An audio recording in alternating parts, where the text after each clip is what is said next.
நலம் தானா வியூவர்ஸ். இன்னைக்கு பட்னம் பக்கோடா செய்ய போகிறோம். அதுக்கு இப்போ வேணுங்கிற இன்க்ரீடியன்ஸ்லாம் நெய், கடலை மாவு, ஆப்ப சோடா, உப்பு, அரிசி மாவும் போடலாமா? கொஞ்சம் அரிசி மாவு போடணும்ல, எடுத்துட்டு வரேன். இது வெங்காயம், கொத்தமல்லி, கருவேப்பிலை, பச்சை மிளகாய் கொஞ்சம் அரிஞ்சிருக்கும். இது பெருங்காயத்தூள். இப்போ நெய் அரை கப்பு மாவு மட்டும் எடுத்திருக்கேன். அரிசி மாவு 1/4 கப் எடுத்துட்டு வந்துடுறேன். அங்கே வச்சேன், மறந்துட்டேன், எடுத்துட்டு வந்துடுறேன். இப்போ ஃபஸ்ட்டு 1 ஸ்பூன், அரை கப்புனால 1 ஸ்பூன் அளவு நெய் ஊற்றி அதில் கொஞ்சமாக ஆப்ப சோடா போட்டு முதல்ல கலக்கிக்கணும். அதை இப்போ கலக்கி வச்சிருக்கீங்க? ஆமாம், இது கலக்கி வச்சிருக்கேன்.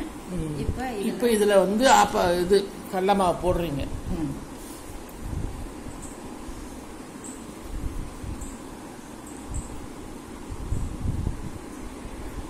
இதில் அரிசி மாவு அரை கப்பு போட்டிருக்கோம். கரண்டி 1/4 கப்பை விட கொஞ்சம் கம்மியாக போடணும். அதனால் இது 1/4 கப்பு கொண்டு வந்திருக்கேன். இது 1/3 கப்பு முழுசும். இதுலேயும் 3/4 வாசி வச்சேன். இதில் வந்து ஒரு 2 ஸ்பூன் மட்டும். கொஞ்சம் உப்பு, கொஞ்சம் உப்பு அதில் வந்து சோடாப்பூ தான் போட்டிருக்கோம், பார்த்து போட்டுக்கலாம், ரொம்ப இழுக்காது. அப்புறம் கடலை மாவு, வெங்காயம். இப்போ இதை வந்து முதல்ல மாவையும் போட்டுடலாமா? வெங்காயம் நான் பெரிய வெங்காயம் அரிஞ்சிருக்கேன், அதனால 3/4 வாசி போட்டுக்கலாம். வெங்காயம் போட்டாலும் நல்லா இருக்கும். பச்சை மிளகாய், கொத்தமல்லி, கருவேப்பிலை,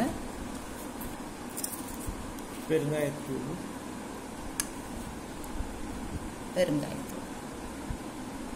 இது நல்லா பிசைஞ்சுக்கணும். இதை இந்த நெய்யிலேயே நல்லா பிசைஞ்சுக்கணும்.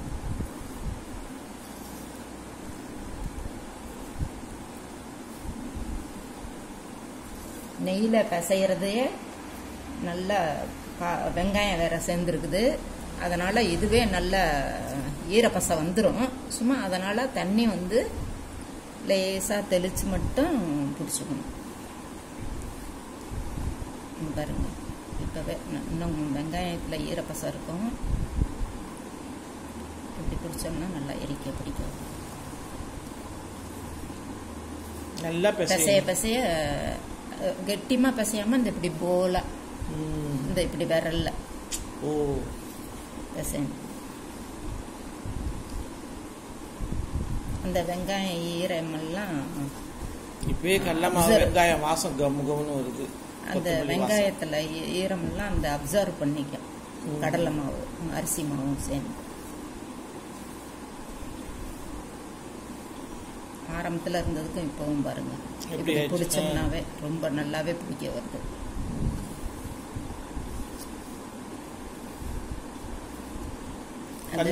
தண்ணி தெளிச்சுக்கணுமா? வேணாமா? தண்ணி வேணாம் நினைக்கிறேன். இல்லை, கொஞ்சம் ஸ்பூன் அளவுக்கு ஊற்றி ஊற்றணும். உருண்டையாக பிடிக்கணும். இதுக்கு பக்கோடாங்கிறது நம்ம வந்து இன்னும் அந்த அளவுக்கு சரியா இருக்கும்னு நினைக்கிறேன். பார்த்துக்கிட்டு பசங்க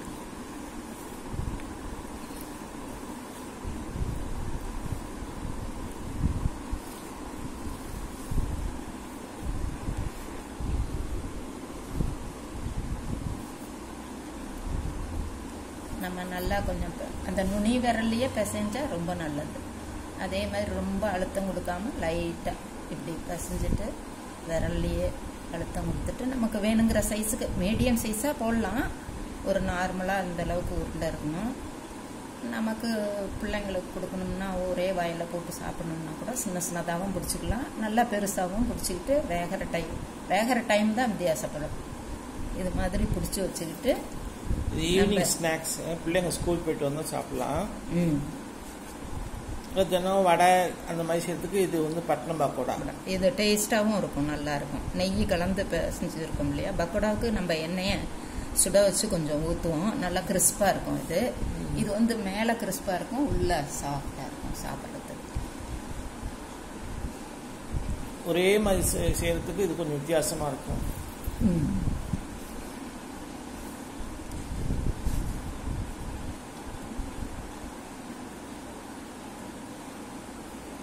பொறுமையா பிடிக்கணும்.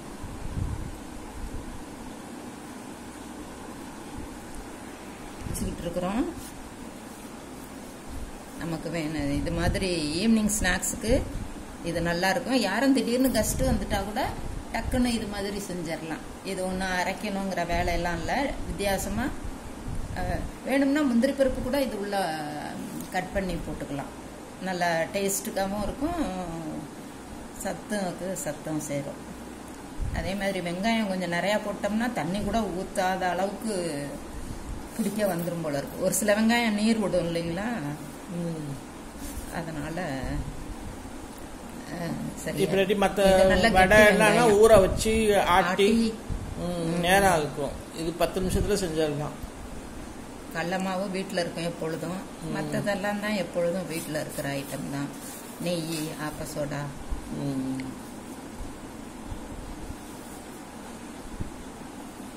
அது வெங்காயம், கொத்தமல்லி, கருவேப்பிலை, பெருங்காயம் அவ்வளோ மட்டும். எண்ணெய் வச்சாச்சு, உருட்டி வச்சாச்சு. 1/2 கப்பு மாவு மட்டும்தான். ரொம்ப சூடாக இருக்கக்கூடாது, போட்டவுடனே மேலே கருகிடும்.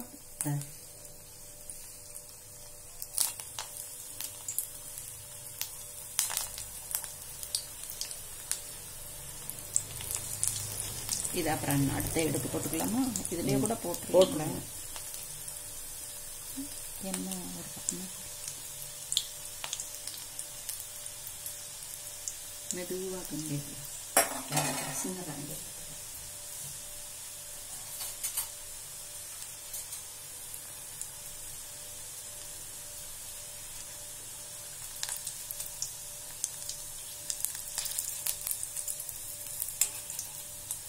சிம்லேயே வேகணும். உள்ள அப்பதான் வேகும். நம்ம உருண்டையா பிடிச்சிருக்கிறதுனால. இது ஏன் பட்னம் பக்கடான்னு பேர் வச்சிருக்கல? பட்டணத்துல வந்து அடிக்கடி செய்வாங்க. ஒரு வெள்ளை அப்படியே இருக்கலாம். ஒரு அந்த காலத்து சினிமாவில் கூட ஏதோ ஒரு வரி பாட்டுலயோ எதுலயோ வரும் இல்ல, பட்னம் பக்கோடான்ட்டு இன்னும் ஒரு சீன் வரும், மறந்தாச்சு. ஆனா இது வித்தியாசமா இருக்கும், நல்லா இருக்கும், டேஸ்டியா இருக்கும். ரொம்ப சீக்கிரமா செஞ்சிடுறோம். இல்லாட்டிக்கு உளுந்த ஊற வச்சு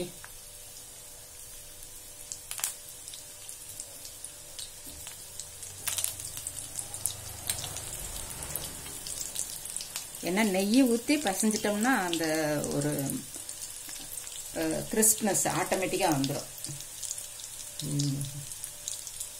அதுதான் இதில் மெயினே. நல்லா ஒரு 5 நிமிஷமே நல்லா வேகலாம் சிம்மில். ஹோட்டலுக்கெல்லாம் போனால் அந்த காலத்தில் வந்து பட்னம் பக்கோடா, ஆமாம், கேசரி பட்னம் பக்கோடான்னுவாங்க. 3 கொடுப்பாங்க, ஒரு தட்டில் 3 வச்சு சட்னி வச்சு, கெட்டி சட்னி வச்சு கொடுப்பாங்க.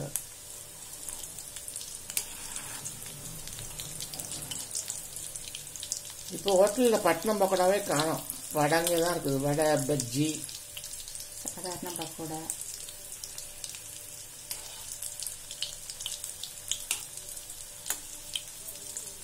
இதோட டேஸ்ட் தனி டேஸ்ட் தான்.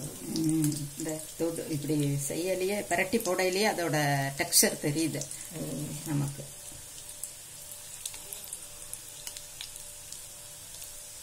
சிம்லேயும் வேலை தொட்டு கொஞ்சம் லேட் ஆகும், பட் நல்லா இருக்கும் பார்க்கறதுக்கு. ரொம்ப அனல் கொடுத்தோம்னா கருகிடும், மேலே வெந்துடும், உள்ள வேகாது. அதுக்காக சிம்லேயே நம்ம வேக வைக்கிறது ரொம்ப பொறுமையாக இருக்கும்.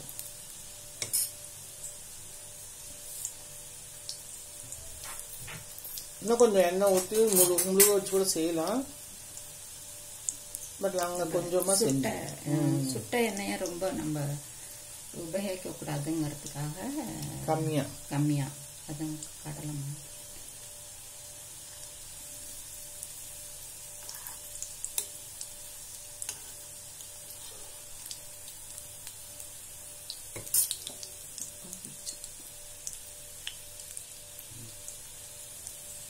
பிள்ளைங்க ஸ்கூல் போயிட்டு வந்தோடனே ஈவினிங் ஸ்நாக்ஸ் இந்த மாதிரி செஞ்சு கொடுத்தோம்னா அவங்களுக்கு ரொம்ப பிடிக்கும்.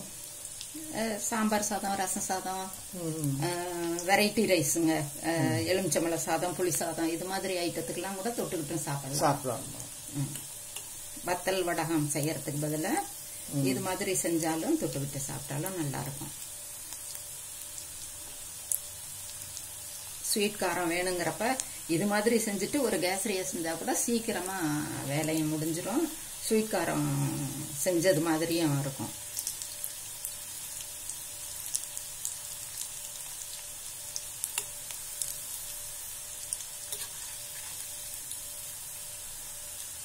ரொம்ப ஈஸி. ஏன்னா வெங்காயம் அரியணும், அவ்வளவுதான். மற்ற மாவெல்லாம் வெங்காயம் நல்லா இது வறுக்கணும். இதாக எடுத்துட்டு எண்ணெயிலே இதாகிட்டு சாப்பிட்றதுக்கு டேஸ்டியா இருக்கும்.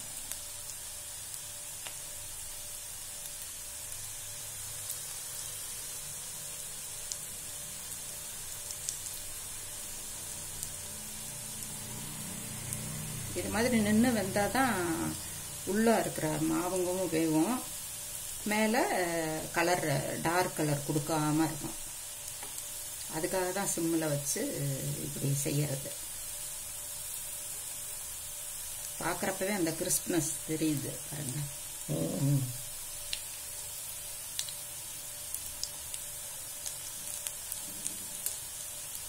மெதுவா மட்டும் அப்பப்போ கிண்டி விட்டுக்கிட்டு இருக்கணும், இல்லைன்னா ஒரு திருப்பி போடணும்.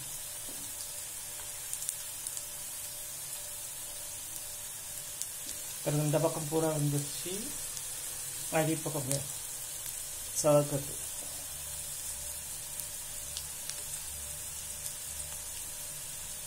மாவு வந்து இப்ப நம்ம செஞ்சுக்கிறதுக்காக கொஞ்சமா போட்டிருக்கோம். உங்களுக்கு நம்பர் ஆஃப் பர்சன்ஸ் வந்து நீங்க வந்து போட்டுக்கலாம். அதுக்கு மாதிரி நெய்யும் கூட போட்டுக்கலாம், அரிசி மாவு. பட் வெங்காயம் வந்து எவ்வளோக்கு எவ்வளோ போடுறோமோ வந்து தண்ணி ரொம்ப ஊற்றிடக்கூடாது. இதுக்கு ரொம்ப மெயின் வந்து தண்ணி ஜாஸ்தி ஊற்றிட்டோம்னா உருண்டை பிடிக்க வராது. அதே மாதிரி உருண்டை பிடிச்சிட்டு எண்ணெயும் ரொம்ப காயவே கூடாது. போடுறப்பவே சும்மா இந்த லேசான பபிள்ஸ் மட்டும்தான் வரணும். கையை நம்ம இப்படி தொட்டு பார்த்தோம்னா நல்லா ஹீட் இருக்கும் இல்லையா, அந்த அளவுக்கே போதும். அப்படி இருக்கலையே எண்ணெய்க்கு தகுந்தாப்புல நம்ம போட்டு எடுத்தோம்னா நல்லா இருக்கும். எடுத்துடலாம்.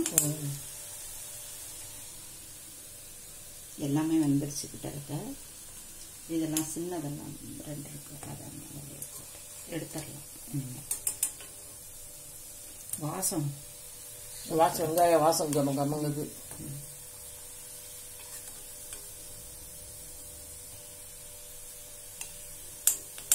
எல்லாமே வந்துருச்சு.